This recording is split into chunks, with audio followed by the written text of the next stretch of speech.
Hello friends, ഇന്നത്തെ recipe chicken മന്തി. 1.25 kg chicken എടുത്ത് 8 പീസാക്കി കട്ട് ചെയ്തെടുത്തത്. ചിക്കൻ കഷ്ണങ്ങളെല്ലാം കത്തി ഉണ്ടോ അല്ലെങ്കിൽ ഫോക്ക് ഉണ്ടോ എന്ന് ഇടയ്ക്ക് ഒന്ന് കുത്തി കൊടുക്കുക. മസാല പിടിക്കാൻ വേണ്ടിയാണ് ഇത് ചെയ്യുന്നത്.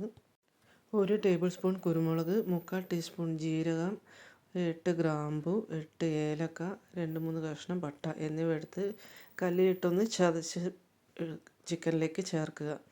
അതിലേക്ക് 1/4 ടീസ്പൂൺ മഞ്ഞൾപ്പൊടി, 2 ടീസ്പൂൺ മുളക് പൊടി, പാകത്തിന് ഉപ്പ്, 2 മാഗിൻ്റെ chicken cube, 5 tablespoon refined oil എന്നിവ ചേർത്ത് യോജിപ്പിച്ച് അരമണിക്കൂർ മാറ്റിവെക്കുക.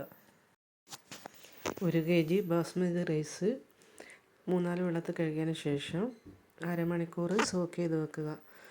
വേറൊരു പാത്രം ചൂടാക്കി 3 ടേബിൾ സ്പൂൺ റിഫൈൻഡ് ഓയിൽ ഒഴിച്ച് അതിലേക്ക് 25 അല്ലി വെളുത്തുള്ളി, 2 ഇഞ്ച് കഷ്ണം ഇഞ്ചി എന്നിവ ചതച്ചതിട്ട് ഒന്ന് മൂപ്പിച്ചതിന് ശേഷം 1 സവാള പൊടിയായി അരിഞ്ഞതിട്ട് ഒരു ക്യാപ്സിക്കം പൊടിയായി അരിഞ്ഞതും ഇട്ട് ഒന്ന് വഴറ്റിയെടുക്കുക.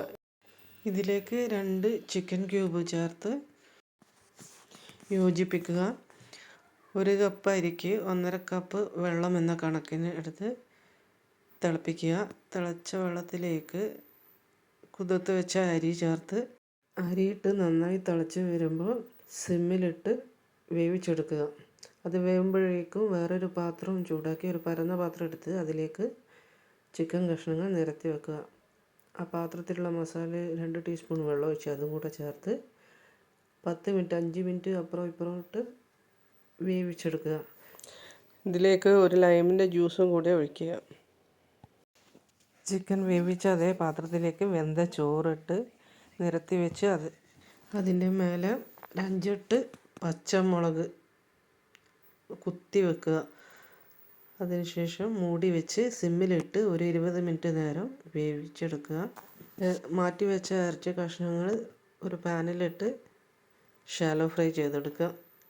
ഇത് ചോറിൻ്റെ മേലെ നിരത്തി വെച്ച് ഉപയോഗിക്കാം. ടേസ്റ്റി ആയിട്ടുള്ള ചിക്കൻ മന്തി റെഡി. എല്ലാവരും ട്രൈ ചെയ്ത് നോക്കണം. Thank you for watching.